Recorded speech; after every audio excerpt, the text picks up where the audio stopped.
Hello সবাইকে, সবার কী অবস্থা? আশা করি সবাই ভালোই আছেন। চলে এলাম নতুন আরেকটি ব্লগ নিয়ে। দেখতেই পাচ্ছেন আমি এখানে কিছু ক্রাফটের কাজ করছি।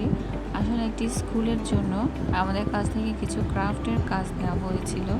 তার জন্য আমরা তখন ক্রাফটের কাজ করছিলাম। আমি এবং আমার বোন মিলে ক্রাফটের কাজগুলো করেছিলাম। বর্তমান সময়ে ছাত্রছাত্রীরা নিজ উদ্যোগে রং নিয়ে আমাদের শহরটিকে অনেক সুন্দর করে সাজাচ্ছে।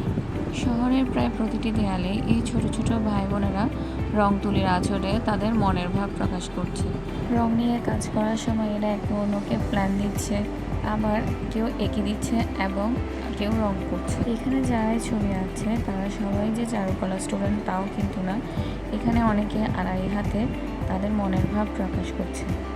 এতে করে তাদের সুপ্ত প্রতিভা বিকশিত হচ্ছে এবং আমাদের শহরটিকে তারা অনেক রং বেরঙের করে সাজিয়ে তুলছে।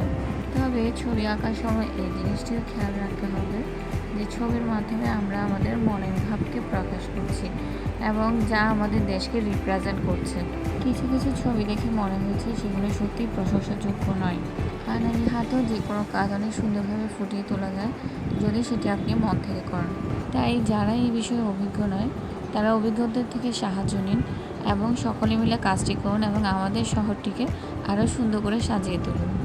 দেখুন তো, কথা বলতে বলতে আমি আমার ক্যাটারপিলারটাকেও রেডি করে ফেললাম। কেমন ট্যাপ ট্যাপ করে তাকিয়ে হাসছে আমার দিকে। আর অন্য ক্রাফটগুলো অনেক কষ্ট হয়েছিল সেদিন রাতে রেডি করতে। যেহেতু বাচ্চাদের জন্য আমরা ক্রাফট রেডি করছিলাম আর তার উপর কোনো প্ল্যানও ছিল না আমরা কী করব, তাই হুট করে চিন্তাভাবনা করে আমরা এই ক্রাফটগুলো রেডি করেছিলাম। আমার ক্রাফটগুলো কেমন হয়েছে অবশ্যই আপনারা কমেন্ট করে জানাবেন। আর ভিডিওটি যদি ভালো লেগে থাকে অবশ্যই লাইক, কমেন্ট এবং শেয়ার করবেন। ধন্যবাদ।